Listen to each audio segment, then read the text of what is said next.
Chapter 3. 1998 started with a dizzying hive of Red Dwarf-related activity. Once again, I spent Christmas and New Year in Australia with Judy and the kids. Christmas in Australia has a unique flavour, and I have to say, I loved every minute. I spent all the time with the kids doing kid things, going swimming, making things, reading stories and cooking. We went for long walks in the rainforest. Think I'm a Celebrity Get Me Out of Here, only with pushchairs. In fact, the I'm a Celeb series is made just down the road from Judy's mum's house. Well, down the road in Australian terms, about 40 miles away. We'd travelled to Australia separately due to my work commitments. Judy left first with our son Louis. He was 4 years old, and he loved flying in the big aeroplane. I still constantly remind him that he's been an incredibly privileged kid to have had that experience. Of course, he doesn't agree with me. I'm just his annoying dad. However, on this trip, the poor little lad developed a lung infection on the flight and spent 4 days in a hospital in Singapore. Massive stress and anxiety, many midnight phone calls, but thankfully he pulled through unscathed and they went on to Australia. I was left with our delightful, easy-to-manage 1-year-old daughter, but I was still quietly grumbling to myself that I had drawn the short straw. Our flight left Heathrow Airport at 11:30 at night. When I arrived with my already sleeping daughter, I descended into chaos. It looked like a scene from a sci-fi movie where all the residents of the city are trying to escape the hordes of zombie mutant killers. It turned out all the baggage handling machines had broken down, and passengers had to carry their own bags to the waiting lounge, where they would be hand-loaded onto the flight. Not such a nightmare if you are young and have a backpack. A bit more of a challenge if you have a sleeping 1-year-old in your arm, her carry-on baby requisites in a big bag, and another massive bag full of stuff. I don't even know what was in it. When I travel alone, I travel super light. One small carry-on bag, nothing else. Babies take that bit of easy selfishness and laugh in your face. I need a lot of backup equipment, Daddy. I mean, a lot! I waited in the check-in queue with a sleeping baby in my arms, shuffling bags along the ground. The very nice check-in lady said she was a big Red Dwarf fan. Normally I would be ready, happy to joke along with someone, but not this time. I tried to smile, I tried to be charming, but I wasn't in the best of moods. I signed an autograph for her husband, took my boarding pass, and made the long and slow journey to gate 122. When I finally walked on the plane, ready to turn left for my economy seat down the back near the toilets, the lovely man from Singapore Airlines ushered me to the right. I hesitated for a moment before checking my boarding pass. Without me asking, the woman at the check-in had bumped me up to first class. I was gobsmacked, dumbfounded, knocked back, staggered. I didn't even know such a thing was possible. I've had people say to me, "Oh, I bet you get bumped up all the time because you're a celebrity," but this was genuinely the first occasion. I wanted to run back to the check-in and thank her. So I turned to the right and placed my still sleeping daughter down on a massive luxury seat, covered her with a massive luxury blanket, and then took my place in an equally enormous seat next to her. I almost cried with relief. The faces on the other first-class passengers were a picture of discomfort when they saw a scruffy bloke with a baby settle down. They didn't want a screaming infant spoiling their incredibly expensive luxury. However, by the end of the flight, the fact that my daughter was an absolute angel had won her many admirers. She never made a sound. She slept like a log, she had her bottle, did a bit of wobbly walking, and never embarrassed her dad for a moment. After a big family Christmas and many hours in swimming pools and visiting ancient aunts, Judy suggested I go off and spend some time on my own and do some writing. Maybe I was getting grumpy. She's very good at noticing, and the fact that she notices makes me more grumpy. I had a lot of writing to do. I finished my first novel, The Man on Platform 5, which was going through the painstakingly slow process of being published. I was also halfway through my second novel, Punchbag, which was a project very close to my heart that had seen many different guises, a film script and a stage play. So I went off to the Gold Coast, an incredible beach about 60 miles south of Brisbane, fringed with the most absurd array of high-rise apartment blocks. Face one way and you see a sight of incredible natural beauty. Face the other, well, it's the Gold Coast, baby, like Las Vegas with a beach. I rented a room in a cheap hotel, settled in quickly and got down to work. I rang Judy the first night to check on how things were going. She told me the mayor of the Gold Coast had rung up as they'd heard I was in town. They had found Judy's mum's number after I'd done an interview on a local radio station. Judy had gone to college with the radio interviewer. The mayor's office had got in touch with them. They gave the caller Judy's mum's number. Bada bing, bada bing. If the media village is small in London, it's a 3-house hamlet in Brisbane. The next morning, I was woken by a call to the hotel room. I have to remind myself this was before the mass adoption of cell phones, and people used to actually ring you at the hotel, on a phone with wires. Quaint. It was the mayor of the Gold Coast on the line, a charming man with a full-on Queensland accent, and he invited me out for lunch. The whole purpose of my stay on the Gold Coast was to get a bit of peace and do a lot of writing. I didn't want to talk to people, but I couldn't be rude. It's not in my programming. So I went for lunch with him and his staff, and it was all very pleasant. He discreetly inquired as to why I was staying at the rather cheap hotel near the main road. I said I just needed a bed, a desk, and no interruptions to write. He said he'd sort it out for me, and without me doing anything, I was suddenly staying in the presidential suite of a 5-star hotel overlooking the beach, all inclusive. I only recount the events of being bumped up on a flight and getting a massive hotel suite for free because the experience was unusual for me.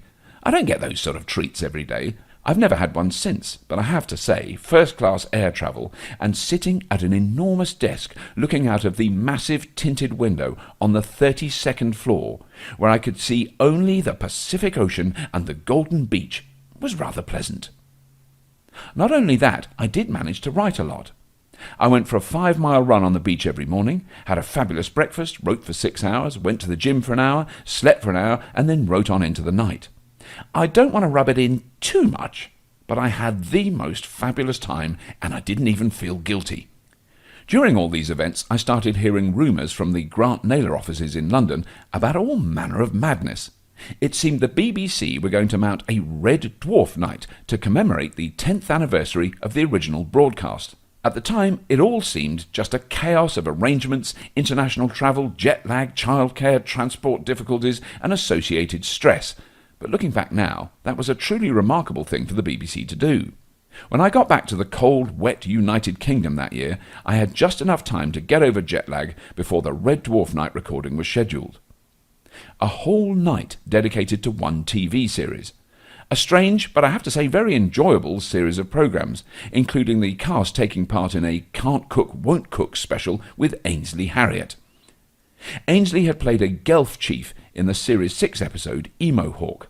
We also took part in a Red Dwarf quiz chaired by Bamber Gascoigne, where the combined intellectual might of the entire Red Dwarf crew was pitted against a bedraggled crowd of Red Dwarf fans.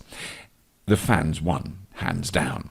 All through 1998 there were rumours about Series 8. They were confirmed in midsummer, and I started to make arrangements.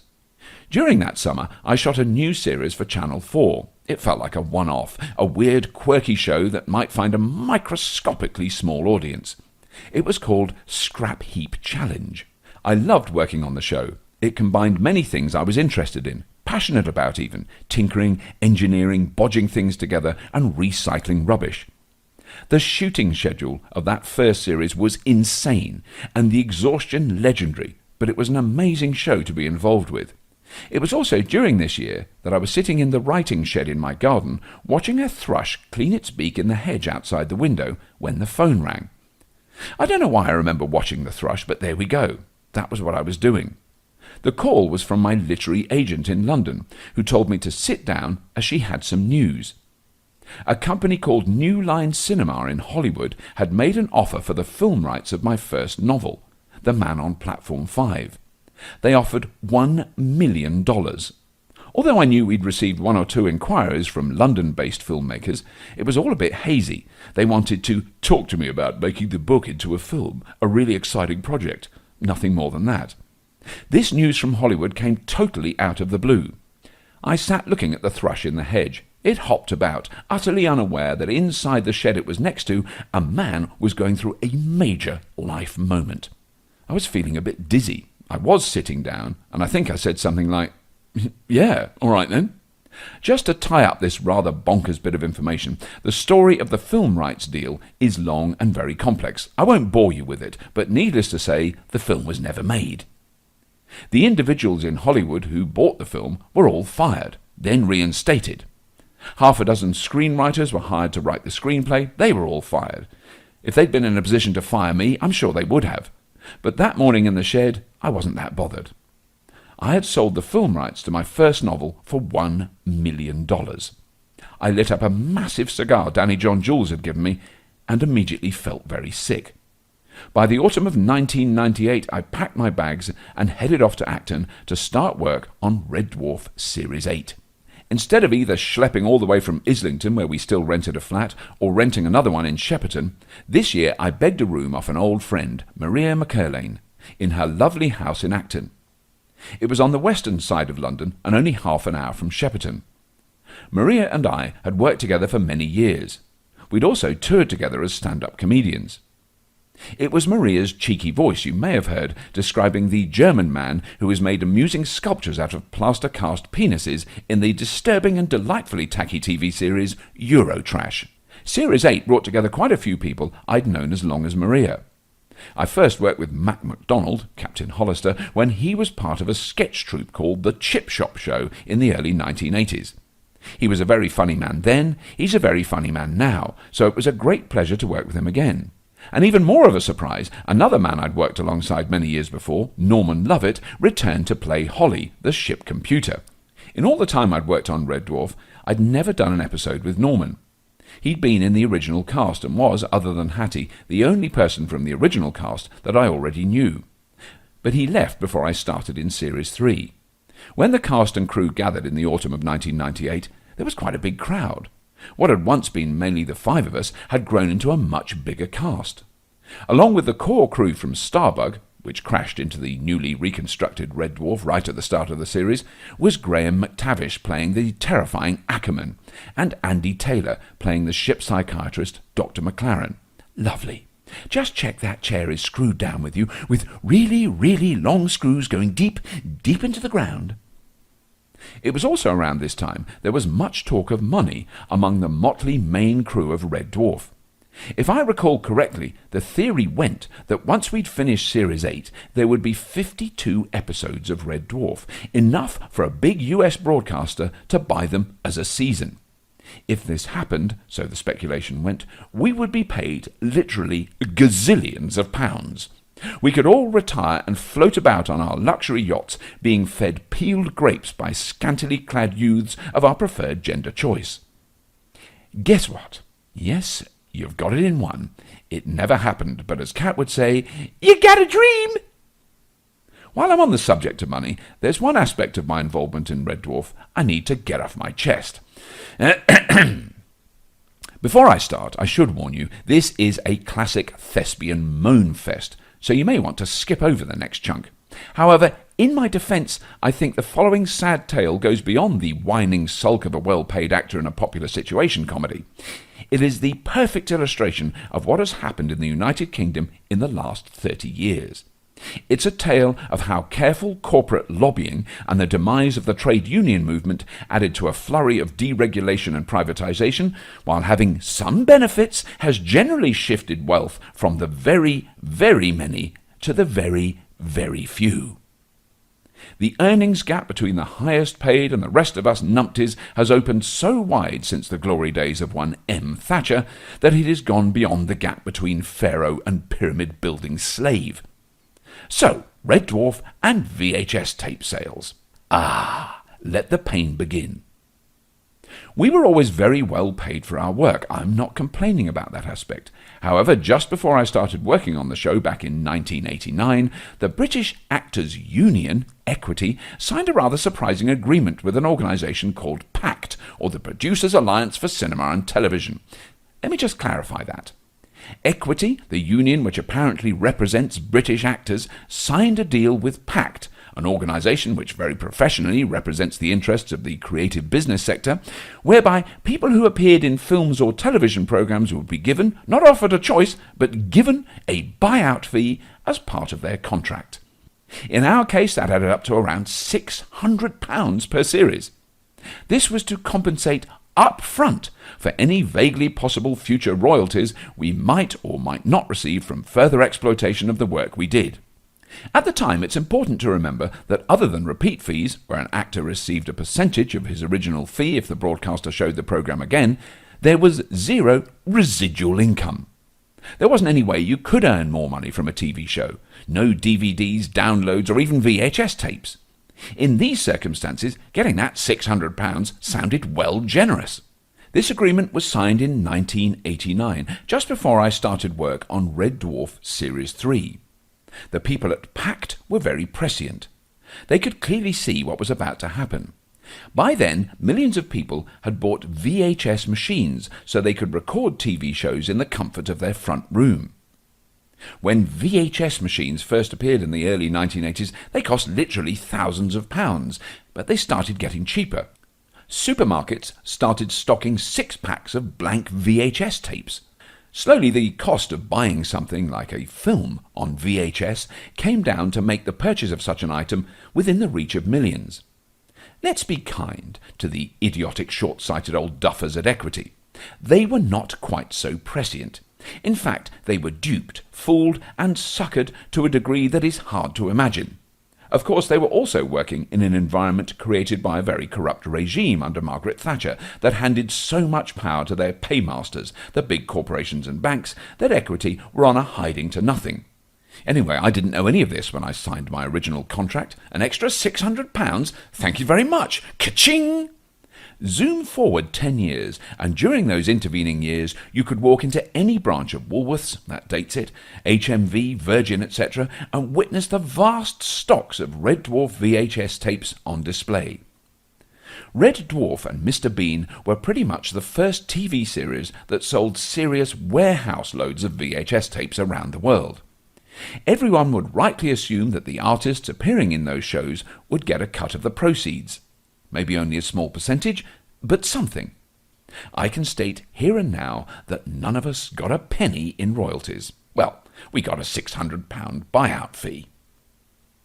When the true enormity of this folly became apparent, not long before we made Series 8, I wrote a strongly worded letter to Equity. I say strongly worded. It resembled the petulant ranting of a sulky teenager. When I dropped the letter into the postbox, I immediately regretted sending it. I had used foul language. I accused them of being idiots. I claimed, with nothing to back this up, that if they hadn't signed this ridiculous agreement, I would have received £500,000 in royalty payments. It was a silly letter. I was embarrassed. I felt like a schlemiel. That's Yiddish slang for a habitual bungler or dolt. I got a reply from Equity within a week. A charming, long, and detailed reply, which clearly stated that every point I'd made in my letter was accurate, that the organisation of Equity had changed since the agreement with Pact was signed, and indeed I had been effectively swindled out of money I would have received under the long-established pre-1989 agreements. The only section of my letter they strongly disagreed with was my harebrained estimate of how much I would have received if I'd been paid my meagre percentage from the sale of many millions of VHS tapes.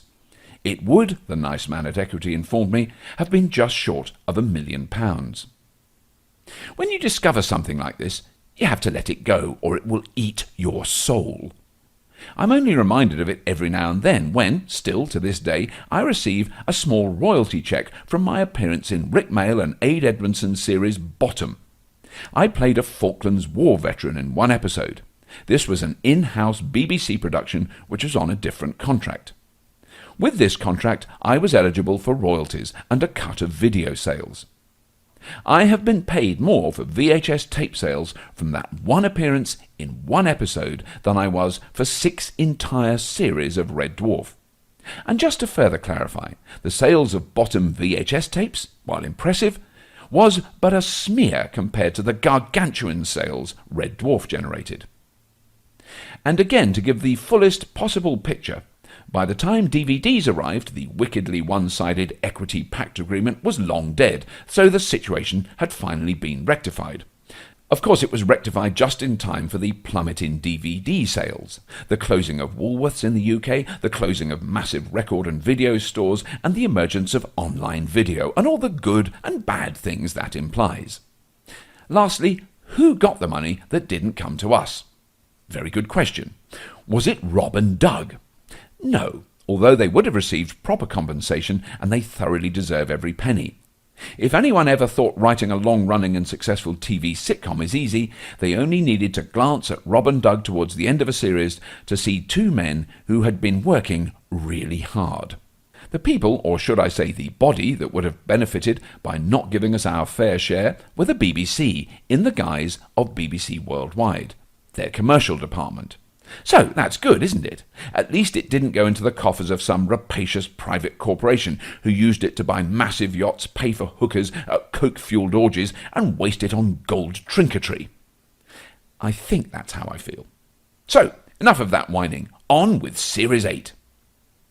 As always happens in life, you've either got nothing happening and you sit alone twiddling your thumbs, or everything you'll ever do is suddenly crammed into a few short weeks. That's certainly what it felt like in the run-up to the recording of Series 8. The Man on Platform 5, which I'd finished writing over a year earlier, was published just before we started recording. I spent that time charging all over the country, attending readings and book signings, doing interviews, and appearing on early morning TV shows like The Big Breakfast. The Man on Platform 5 got really good reviews in proper broadsheet newspapers, and the dream I had nurtured for most of my life of being a novelist had finally come true. Sort of. I say sort of because all the time I was engaged in this activity, I was in constant touch with my agent and the Red Dwarf office, trying to work out how to fit everything in. It was with some relief then when I finally got on location very early one morning to start filming. As with previous episodes, we recorded a lot of the scenes that required an exterior location a while before we started work in the studio. One setting that has stayed fresh in the mind is the amazing sewage pumping station on the Isle of Dogs. A classic, glamorous setting, the sort of place we had grown to love on Red Dwarf. Not an idyllic Italian castle, a Greek island, a luxury hotel in Dubai. No, a sewage pumping facility on the Isle of Dogs. For those of you not familiar with the geography of Greater London and not wishing to denigrate the wonderful history and cultural legacy this area of London has bequeathed the world, the Isle of Dogs doesn't feature in romantic comedies like Four Weddings and a Funeral or Notting Hill. If you want to make a movie that makes London look attractive, suave, sophisticated, the Isle of Dogs is not at the top of your possible location list. The only time you'd see somewhere like the Isle of Dogs in a movie is if it starred Jason Statham and involves murder and car chases through abandoned warehouses. The sewage pumping station served as the previously unknown brig on floor 13, the floor we didn't think existed. Yes, Red Dwarf had reappeared, reconstructed by Crichton's tiny pals, the nanobots. Obviously, they'd stolen Red Dwarf, shrunken it to nano size, and hidden it in Lister's laundry basket. Oh, come on, keep up. After donning rubber in the make-up wagon, I joined the rest of the cast outside the pumping station. This was when we first met the wonderful extras who were playing the other prisoners in the brig. One individual has stayed with us in terms of mental scarring. He was a very well-spoken individual, clearly well-educated and very polite. However, he did have a metal face. That may need some explanation. His face was very heavily pierced, not like one or two namby-pamby rings in his eyebrows or a little stud in his nose. It was literally covered in studs. I fear I cannot remember his name, but that's partly due to the mental scarring and the therapy I had to undergo after seeing what I saw. As I've explained before, Craig Charles will often say the thing I am thinking in the deepest recesses of my guilt-ridden liberal brain. On the day we met the man with the metal face, Craig immediately said, "Hey, I bet they love you at airport security." This man had the most piercings in the history of human adornment. I think he had 52 studs on his face. I seem to remember that being the number. But hold hard, that was nothing. He explained that he used to work in a bank, but then all his piercings were on his body and hidden by his suit. Since retiring, he'd allowed the obsession to spread. I'm thinking, I wonder how many he's got on his body, but I'm not wondering that out loud because I don't want to know. Of course, Craig immediately says, "How many piercings have you got then, la?" The man lifted his shirt. It looked like he was wearing chain mail. We all stared in open-mouthed shock. That was nothing, he assured us, as he dropped his trousers, and we all turned away as fast as we could, but not fast enough. I'm not going to tell you what I saw, because my therapist said such knowledge is like a psychic contagion. Once you know, you cannot unknow. Along with the motley crew of extras, we made our way into the bowels of the sewage pumping station. It was very cold and damp, just how Crichton loves it. We were then entertained by the magnificent anger of Ackerman and started to get to grips with our new roles as prisoners on board Red Dwarf. The whole notion of Crichton being assigned to the female quarters because he had nothing down there except plastic underpants and a trademark was a classic moment of dwarfy madness. Not only that, but Archie, Crichton's unruly penis, caused much mirth on set, particularly when the cheeky little chap went on the rampage through Kochanski's quarters. Once all the pre-recording days were done, we started the weekly process of rehearsing and recording the 8 shows in the series. Being back in front of an audience was an absolute joy. This felt like proper Red Dwarf. The scenes in Lister and Rimmer's cell were reminiscent of the classic sleeping quarters scenes of previous episodes. When Chris and Craig rehearsed these scenes, I suppose I should have been off lounging around in the green room, but I love to watch these two very funny men rehearse. I would be standing by the side of the set laughing and giggling. It's pure pleasure. Chloe and I, obviously both women, had quite a few scenes together. The moment where Crichton holds up a tampon with a ribbon tied around it and wishes Kochanski a happy period was a moment to savour. Quite a long moment. The laughter was so intense, Chloe and I just had to stand looking at each other for what felt like minutes. I don't have favourite episodes, but I have to say recording Crity TV was a bit of a highlight. Yes, I had to stand in a shower with 24 semi-naked women as they foamed their silky smooth skin. I had an umbrella and a paperback to read, as it was all so unnecessary, witnessing all those innie and outie bits. The scene was shot in a rugby club shower room somewhere in Surrey. Not the most glamorous location, but who cares? It was shot on a closed set, which meant that the normal contingent of crew were cut to the bare minimum. Rather like the swimming costumes all the young women were wearing. Once again, the rubber mask worked its magic. I have never been less interested in dozens of semi-naked women soaping their svelte torsos. Obviously, Craig was furious when he heard I hadn't been gawping at the plethora of semi-nude female flesh on display. I told him that staring at their wet, lithe bodies would not have been gentlemanly. I leave you to imagine the verbiage of his chagrin. Add some swear words while you're at it. Another wonderful experience was working with Jake Wood, who played Kill Crazy, and Ricky Grover, who played Baxter. There is something about Ricky Grover's face that just makes me laugh. It's not a small face, there's plenty to look at.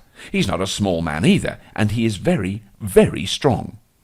The boys and girls from the Dwarf had been made to join the Canaries, the disposable rabble sent into dangerous situations to hunt down mutant gelfs. The scene was where we were all sat in a transport pod on our way to another dangerous mission. This was a difficult scene to record as it took place in a small closed set. We pre-recorded this before the audience was in the studio. Kill Crazy was describing how he wouldn't be scared of any demented gelf, and as he spoke, Ricky, who had no lines in the scene, would just look at the imaginary beast Kill Crazy was describing with such fury, we all started to crack up. It was a chronic giggling fit, resulting in the whole scene collapsing in disorder.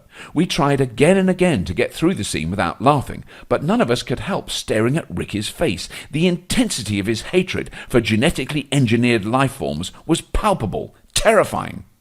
If you have ever seen Ricky Grover's legendary character Buller, either on TV or live on stage, it is a truly terrifying, while at the same time very funny spectacle. Of course, the man behind the character is one of the gentlest and most sensitive fellows I've ever met. Ricky is an ex-boxer and hairdresser, which is in itself a fascinating mixture. He's also very loyal. Many years after his stint on Red Dwarf, I suffered a classic male lower back strain while I was performing at the Edinburgh Festival. News must have got around that I was laid up. After a couple of hours of lying on the ground with a pack of frozen peas on my agonising back, I got a text message from Ricky. It just said, "Oh, done ya." I knew then that if I had indeed been done by someone, Ricky was ready and willing to give him a slap. Obviously, a slap from Ricky would resemble being run into by a 40-ton articulated truck travelling at speed.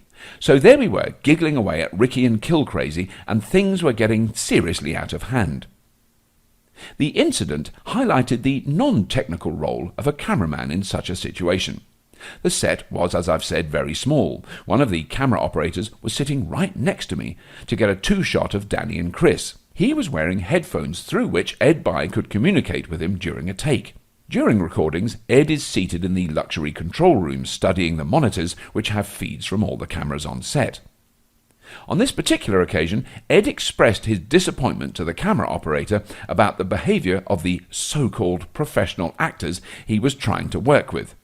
That's a polite interpretation of what he said.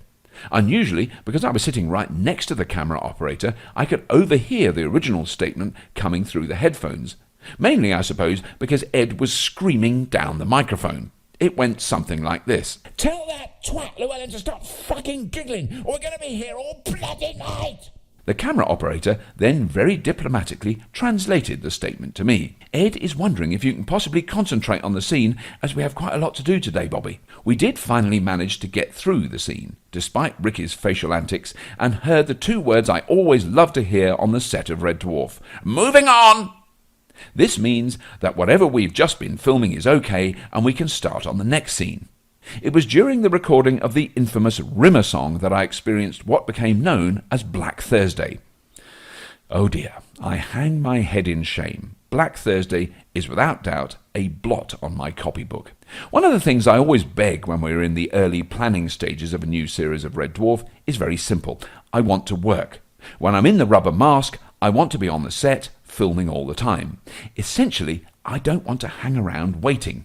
One of the things anyone who's ever appeared in a TV series or film will know is that there is always a great deal of hanging around that needs to be done. I understand why this is.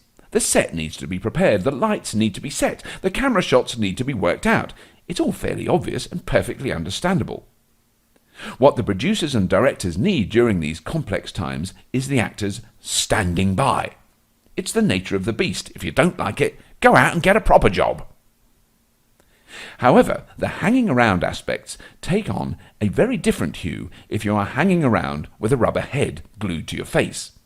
Time passes very slowly. The discomfort and restriction become very apparent, hence the reason I beg, plead and whine on like a spoilt kid. Generally speaking, the production staff and obviously lovely Ed have been brilliant in accommodating this as best they can. I don't have to hang around too much. But on any TV production, things go wrong. Lights don't work, the picture looks wrong and something needs to be adjusted, tweaked or fiddled about with. This was happening in shovel loads on Black Thursday. We were shooting the Rimmer song, the part where the crew enter the Rimmer Experience fairground ride. We'd had great fun in the morning playing the plastic versions of ourselves. Chris had been rehearsing the song, and we all had its annoying, catchy lyrics running around in our heads for days. No, months. Actually, I can still hear that damn song now. Oh, no, no, no, oh, no, oh.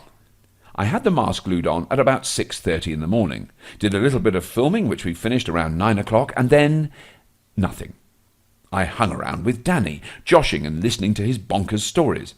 I hung around with Craig, reminiscing and joking. I discussed various brands of classic car and the sounds of various Second World War aircraft with Chris. Time dragged on. By 4:30 in the afternoon, I'd still not done anything. I'd been in the mask for close to 10 hours and only shot one scene. I started to fret, which is a bad idea. I use all my energy to steer myself away from fretting. Fretting in a rubber mask is a very bad idea. But the fretting got the better of me. Now, Craig loves a good fret every now and then. We both started fretting. We were walking up and down the corridor outside the studio in a right old fret. The fretting developed into a full-on actor whinge, a stroppy moan fest, and then into a full-blown effing and jeffing expostulation of an affronted thespian. What the hell is going on? What, during this expression of frustration, we had forgotten was we were both wearing carefully concealed radio microphones, and what we learned later was the sound department were playing our self-righteous indignation to the rest of the crew, and in particular Ed by. Poor Ed, who was up against it as usual trying to get complicated shots in the can, and the last thing he needed was two moody actors. But that's what he had. I want to point out that we all got over it. We did shoot the scene, and it's clearly very popular. But it was a bad day. I vowed to myself that I would never allow myself to get in such a silly state again, if for no other reason that it always makes a bad situation worse. We finished filming just before Christmas 1998, but during the last few weeks in the studio there was much talk of the Red Dwarf movie. In fact, it was all Doug would talk about between takes. That was going to be the next thing we'd all do together. It all seemed very likely. When Red Dwarf 8 was broadcast the following year, it got the biggest viewing figures of any show on BBC Two ever. This record has still not been broken. That is pretty amazing, isn't it? I mean, it couldn't happen now. There are too many TV channels, and what were reliable TV audiences are now dissipated through a myriad of screen-based entertainment options. In late 1999, after the show had gone out, I attended a party at the BBC where the then director, Michael Jackson, thanked everyone who had helped make the channel such a success in the previous year. I was standing politely listening to him when someone grabbed my arse. Not a gentle pinch, but quite a muscular grapple. I turned around to see the two fat ladies, Clarissa Dixon Wright and Jennifer Patterson, sitting on chairs behind me. Jennifer Patterson, who was sadly to pass away very soon after this, said, "Such a delicious pair of buttocks! I simply couldn't help myself." I smiled and said, "Help yourself, love," and turned my back to them. My buttocks then took a right old pummelling. The flattery I got from the two fat ladies was then nicely counterbalanced when an enormously tall man with curly hair stood over me and asked what car I drove. Yes, it was the man himself, Mr. J. Clarkson. I laughed and said, "I don't believe you really ask people that when you meet them." He didn't crack a smile. He just repeated the question, "What car do you drive?" I knew he lived quite near me, although I'd never met him before, so it was possible he'd seen me driving in the area. I also knew that whatever car I said I drove would undoubtedly be the worst car in the world. Does it really matter what car you drive? Do people really judge you because of it? I know I don't, but I know he does. I had two cars at the time. One was a Volkswagen Golf VR6, an unnecessarily fast Golf with an engine out of a truck. The other was a Land Rover Defender. I thought the second one was probably a safe bet, so I told him, "I drive a Land Rover." Still no smile, just a curt nod and, "Good car." Then a shadow fell across his enormous face. "Does it have big knobbly American tyres that only a cunt would fit on a classic British Land Rover?" I knew at once that he had seen me in the Land Rover in the Market Square in Chipping Norton. How else would he have known that my Land Rover was indeed kitted out with grabber, all-terrain American tyres, massive, great, fat, knobbly things which I thought at the time looked really manly and butch? I nodded in embarrassment. "You realise you've degraded a perfectly decent British vehicle and made it into a four-wheeled abortion, don't you?" I hadn't known that, but thanked him for informing me.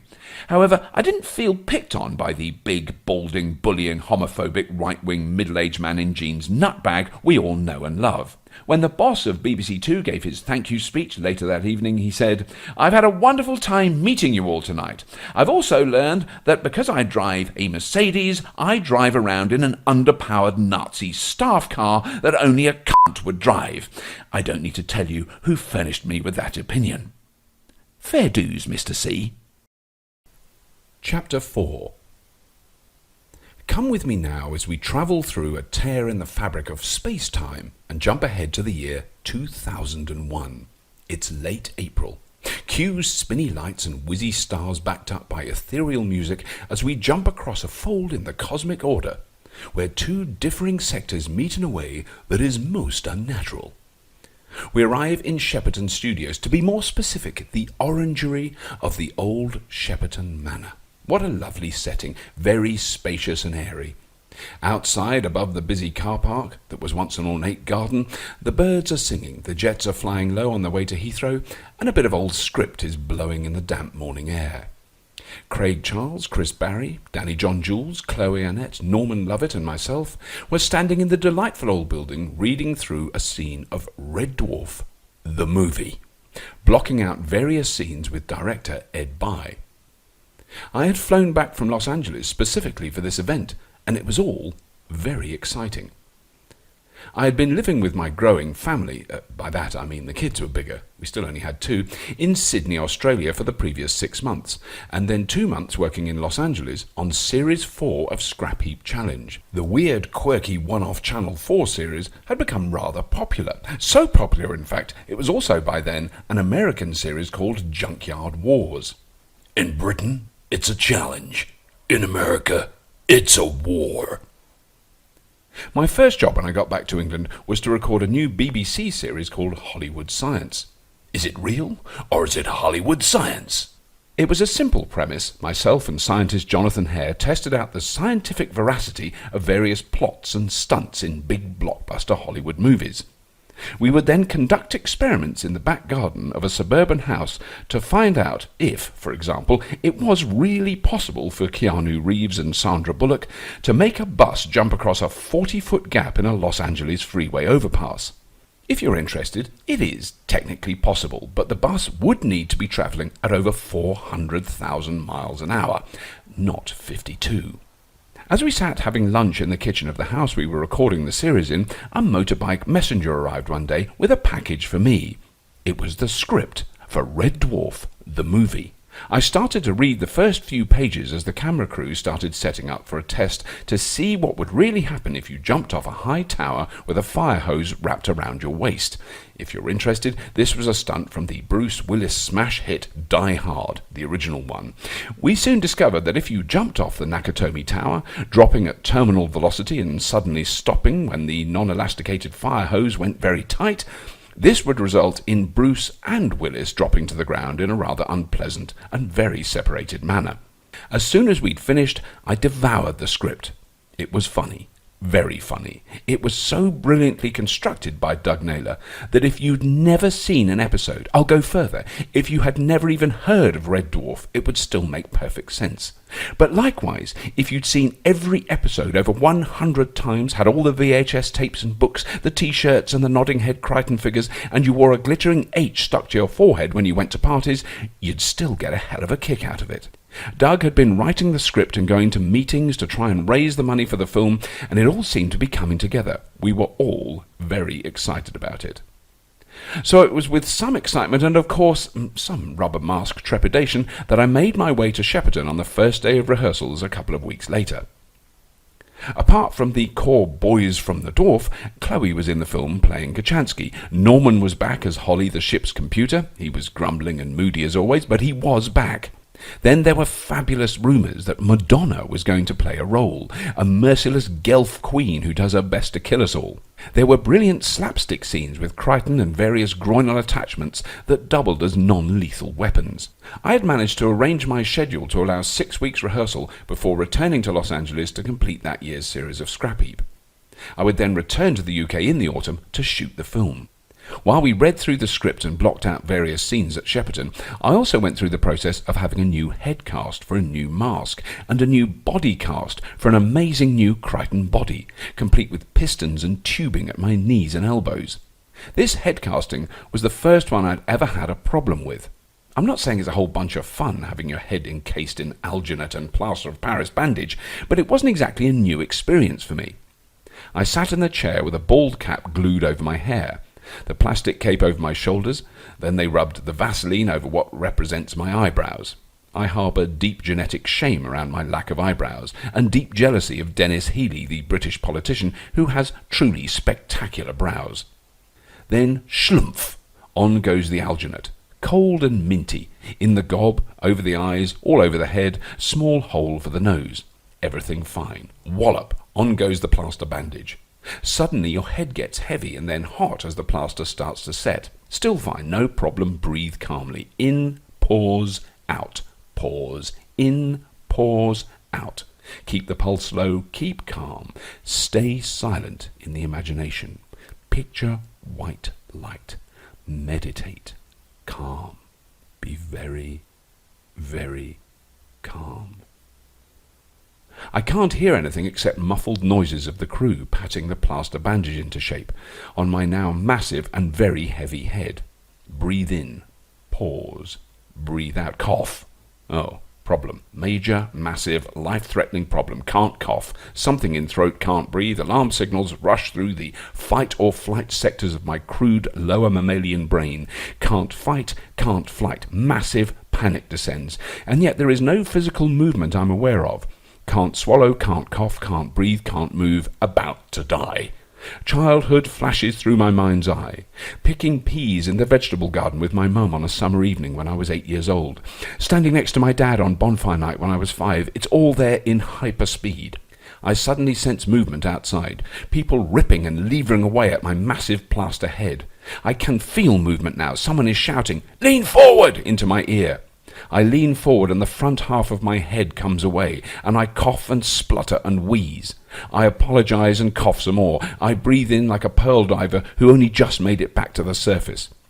Later, my long-suffering and ever-patient makeup woman, Andrea Finch, explained to me what they saw. I was sitting very relaxed, my hands resting on my thighs. Then suddenly my hands started gripping each other. Whenever she is with someone when they have a head cast, Andrea explained, she just watches the hands. Apparently my hands were going ballistic, flippering about like a puppy's ears in a strong wind. She knew something was up, and thankfully, for all involved, two very important things didn't happen. One, for me, the most important, was that I didn't die.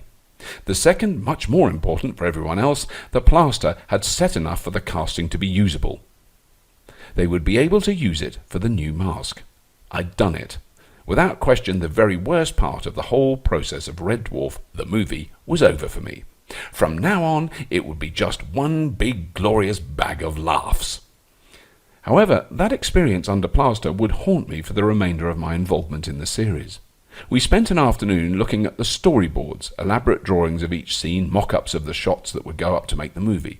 Incredible designs for the sets and a life-size Starbug construction. Yes, you heard right. The plan was to build a life-size Starbug front section, which would be mounted onto the front of a huge hydraulic crane. This would lower down slowly with us inside looking out of the windows. We would then emerge down the exit ladder and into the new world we were visiting. Aliens 2, eat your heart out. This was the big time for the boys from the Dwarf. It was all very heady, major motion picture stuff. This was taking place before Facebook and Twitter were an itch on the back of a nerd's neck. But I did run a web page at the time. Remember them? A web page. So cute. Welcome to the official page of Robert Llewellyn, it said on the home page. Yes, home page. How wonderfully modern. It had links to stuff about Red Dwarf and Scrap Heap Challenge. It had links to the Amazon pages for my books. It was an absolutely cutting-edge, cross-platform, multimedia wonderland. I'm not sure there was even an official Red Dwarf page at the time. There were certainly loads of fan sites and chat rooms, all of which were buzzing with excitement about the film. As we rehearsed scenes and got rewrites from Doug, attended meetings with line producers who'd worked on films we'd heard of, and saw the latest designs for the sets and storyboard updates, it all started to get very concrete. Then one day, as I was getting ready to head to Shepperton Studios for more rehearsals, the phone rang. It was Doug. He sounded exhausted and crestfallen. It was all off. The money that had been promised from who knows where, I truly don't know, had disappeared. The deals had fallen through, the final linchpin had dropped out, and the whole Red Dwarf movie machine ground to a sickening halt. It wasn't that we'd never make the film, I'd been assured. It was just that we'd have to postpone the shoot until the finances were secure. To say it was a bit depressing is a bit of an understatement. It was heartbreaking. I'm happy to admit that I don't know a great deal about film financing, but I think it's generally accepted that it can often involve very wealthy people who live on the fringes of what most of us would consider legal. Without question, some of the people you see at the Cannes Film Festival are seriously dodgy looking. The sort of people you never see shopping at B&Q on a Saturday. In fact, the sort of people you never see. They live in another world. I'm not suggesting that Doug was involved with dodgy backroom film financiers. In fact, the BBC had put some of the money up for the project. but it is a notoriously flaky business populated by an enormous number of very flaky people who can talk the talk, but little else. I had arranged my whole working year around Red Dwarf the movie. An entire production team had spent weeks planning the schedule of Scrap Heap Challenge in Los Angeles to accommodate my trip back to London. Judy had stayed in Sydney with the children because I'd be working away all year, and suddenly the whole thing came tumbling down. I met up with Chris, Danny and Craig, and we talked over what had happened, but there was nothing we could do. We knew Doug was frantically going around trying to salvage a deal to raise the money. We eventually went our separate ways. I went back to Los Angeles, and the whole project faded into the background. I finally ended up back in England in early September. I spent a few days in New York on my way home and stayed with Chris Eichmann, who played Rimmer in the ill-fated Red Dwarf USA pilot. Chris lives in a lovely old house in Brooklyn, and on my last morning there, we walked his dog along the Brooklyn Heights shoreline. It was September the 8th, 2001. A beautiful crystal-clear sky above the mind-boggling Manhattan skyline was still, on that day, totally dominated by those two enormous towers. I arrived back in England on September the 9th, 2001, and, well, you know the rest. Red Dwarf the movie soon became a distant memory. My life had taken a different turn. I was busy doing so many other things, I barely thought about it. I still have the script. It is a brilliant script, and it's a small tragedy that we never got to do it. I like to keep tragedies like that in perspective. It was just a comedy science fiction film, not an earth-shattering event or a game-changing piece of technology, but it's a shame nonetheless. For the next few years, I didn't see the rest of the cast that often, although we did all gather together to record the cast commentary tracks for the DVDs. The shows had been out on VHS tapes for years, but in the early noughties, the entire Smeg load was released on DVD, eventually resulting in the big fat box set. Spending all day sitting together in a small audio studio watching telly was enormous fun. It reminded me how much I enjoyed being with the rest of the cast, the long and rich history we had together, the in-jokes, the constant banter, and the hysterical laughter which would suddenly explode. One of the experiences that surprised us all was the amount of Red Dwarf we had completely forgotten. No surprise in my case, but even Craig would occasionally pipe up and say, "I don't remember doing that." It is a very peculiar feeling, watching yourself on telly and having no recall of that moment. Generally, if I watch an old episode of Red Dwarf, I not only remember the actual recording, but also events in my life around that time. The visual stimulus of seeing Crichton's absurd head knobbing about caused connection in my fetid brain matter, and events come swirling back. Judy being pregnant, or the period when we moved into our house just before we recorded Series 5, or the day I took my old Land Rover to the garage when the exhaust had fallen off. Weird, unconnected memories from 15 or even 20 years earlier come bobbing back over the calm waters of the distant past. So when I watch a scene I don't recall, it's quite disturbing. Crichton walking along a corridor in Red Dwarf with Mr. Rimmer and Mr. Lister. Nothing. It's like I'm watching it for the first time. How could I not remember anything about it? Every now and then as we recorded the cast commentary, the sound engineer would speak to us over our headphones. Doug has asked if you can try and stop saying, "I don't remember doing this," especially you, Robert. Thanks. Yeah. Okay. However, I think we all had the overriding sense that we were commentating on something we had done. We all used to be in this bizarre sitcom back in the 20th century. Things had moved on. Red Dwarf was no more, held in great affection by millions, but just a memory and a DVD box set. My, oh my, how wrong we were.